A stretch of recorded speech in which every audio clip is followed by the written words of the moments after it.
Hey guys, so today I want to talk about the topic of understanding decision making, which is something that I've come across as I'm reading this book, Determined by Robert Sapolsky. And the premise of the book is that there's no such thing as free will, that every decision we make has a reason behind it. And the way that he explains is it's very hard to find the specific neuron that fires without anything else causing it to fire as you make up a decision, right? So let's say I give you the option of you want coffee or you want tea. And it's very hard to find the spontaneous activation of neuron that just chooses that, because what he explains is there is a multifactorial part to the decision. Did you wake up late today? Did you already have coffee? Do you like sweet things? Do you like bitter things? Have you been a coffee drinker or a tea drinker? Are you eating something with it that pairs up better with coffee or tea?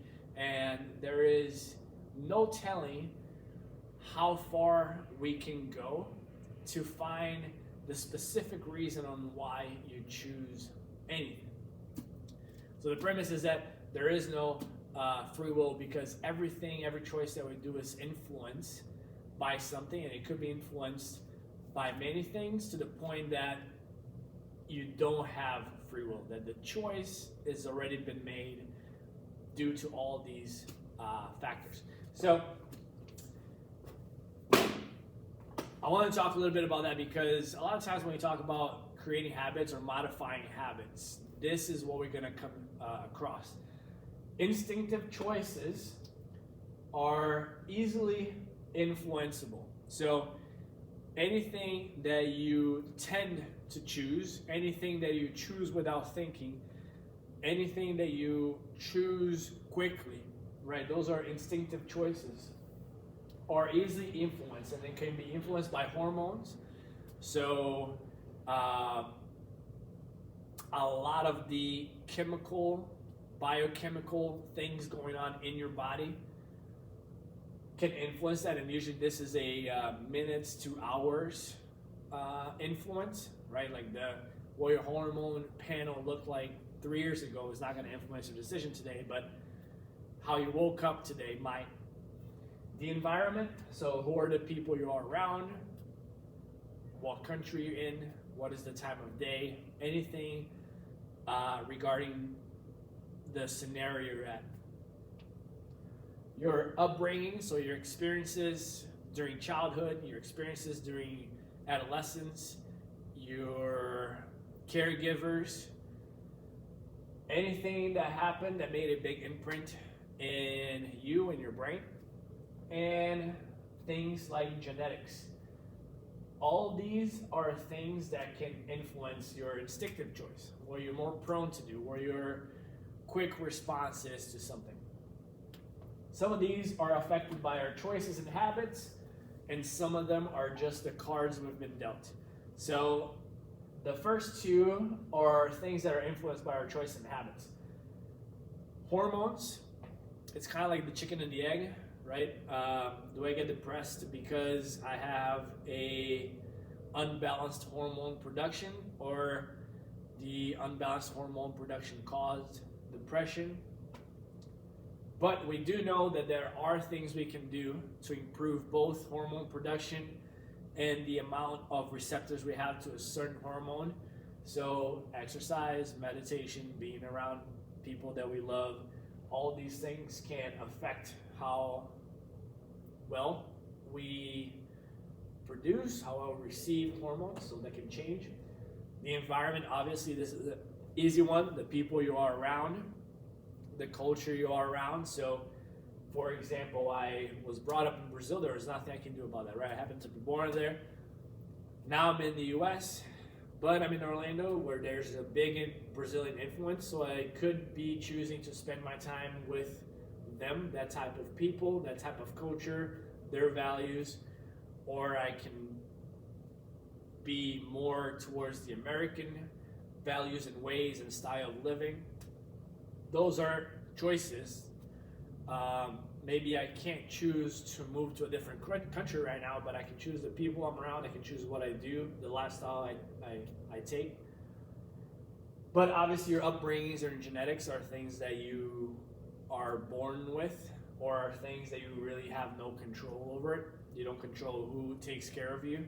Maybe it's your parents, maybe it's your grandparents, maybe it's somebody else, a nanny or anything like that. And those are things that you can't control, right? Things that happen in your adolescence, the school you go to when you're young.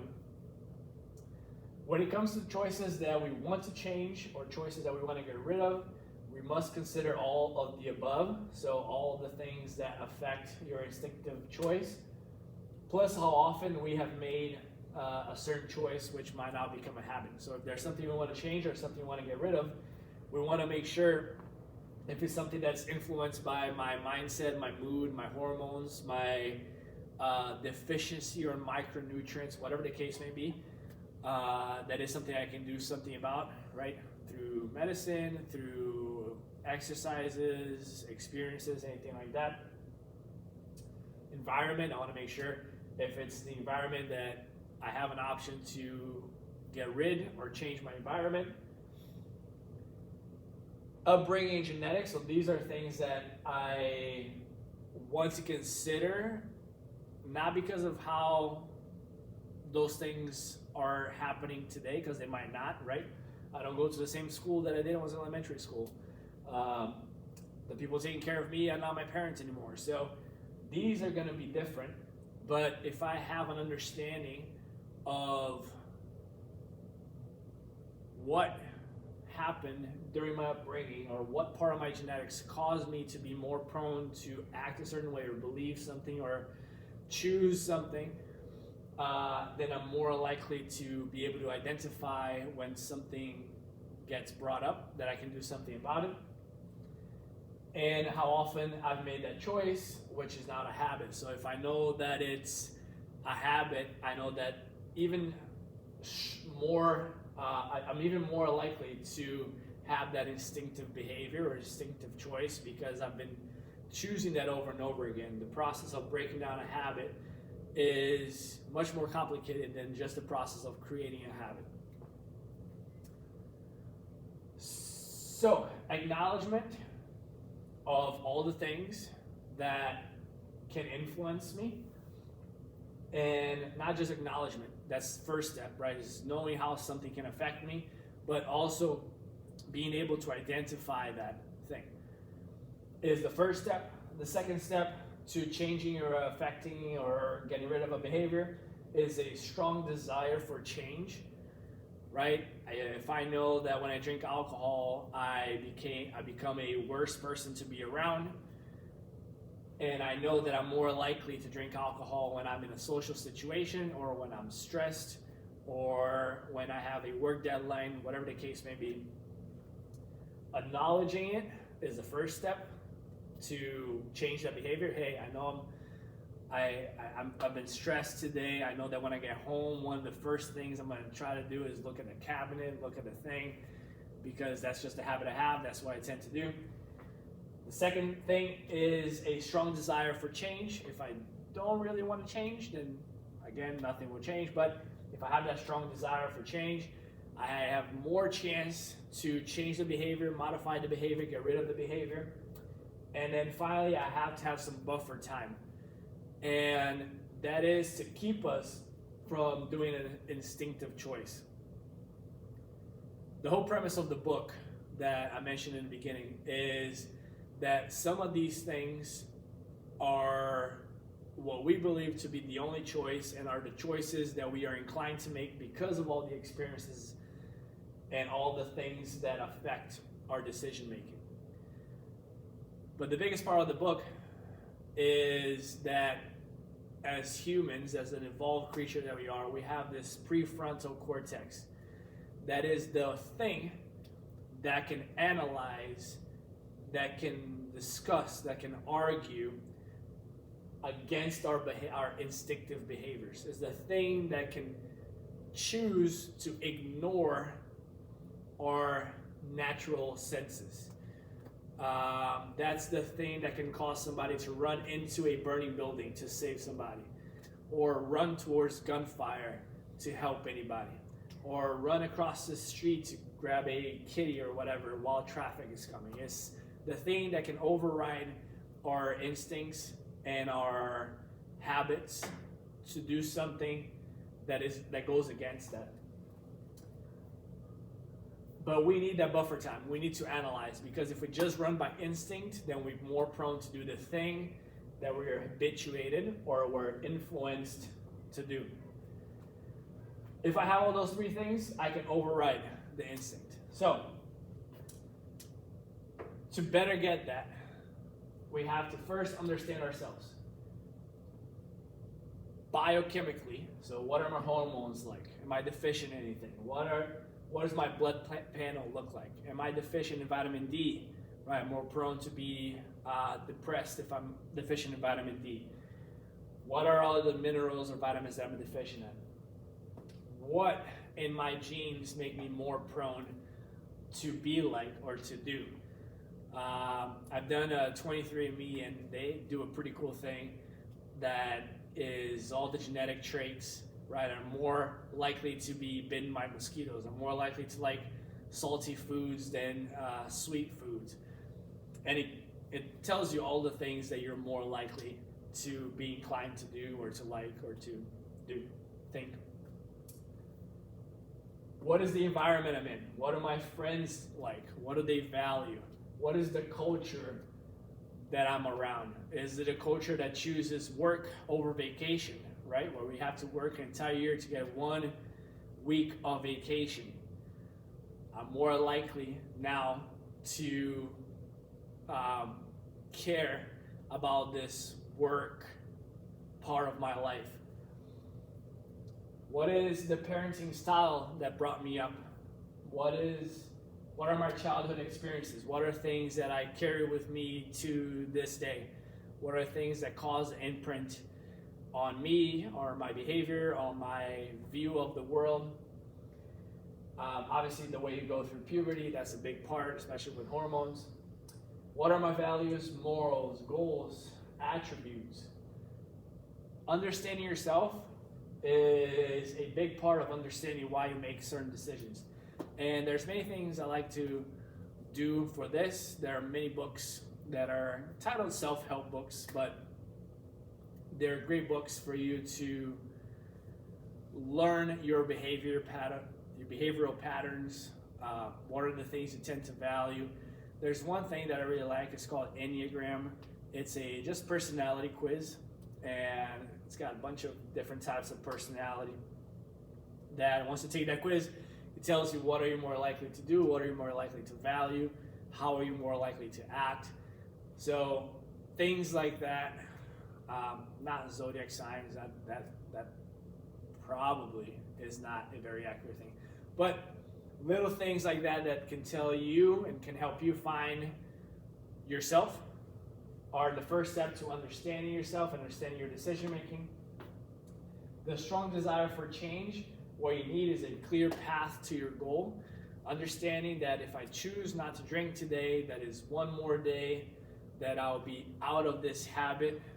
Understanding that I will be able to then tonight have a better night of sleep, which will help me with my weight loss goals. So understanding how your decision directly affects your goals will cause that strong change for desire, or desire for change. Belief in the process, right? So you have to also believe that what you're doing is going to get you there. Just seeing the path just seeing the path is one thing, right? Believing that you're actually going to get there. So if I tell you that, if you squat, you're going to get stronger legs, you can understand that. If I tell you that squatting is going to make you better at volleyball, this is something that's harder to see. It will take a coach to explain the whole thing, but you can probably believe that. right? If you have a belief in your coach, if you have a belief in the training, then you can stand behind it. If you don't see exactly how it goes from A to B. And then your confidence in your ability to commit to the process. So if, again, with a drinking example, if I say, I won't drink tonight because I'm in this process of staying sober and weight loss and whatever. If I have in me that idea of like, but I know that I'll just do this for a week and then I'll fall off the wagon. Or Thanksgiving is coming, Christmas is coming, I know I'm not going to be able to keep up during that time. Work is getting stressful, so maybe I'll just start on the next month. So all of these will affect your confidence and your commitment, which then will make you more likely to not have that strong desire to change, because you're like, it's not going to work anyway. And then finally, the third part of this equation, buffer time, will give you the time to analyze the situation, time to make an educated decision, reinforce something that is not a habit. Again, this is all the time that we are using our prefrontal cortex to override any instinctive behavior.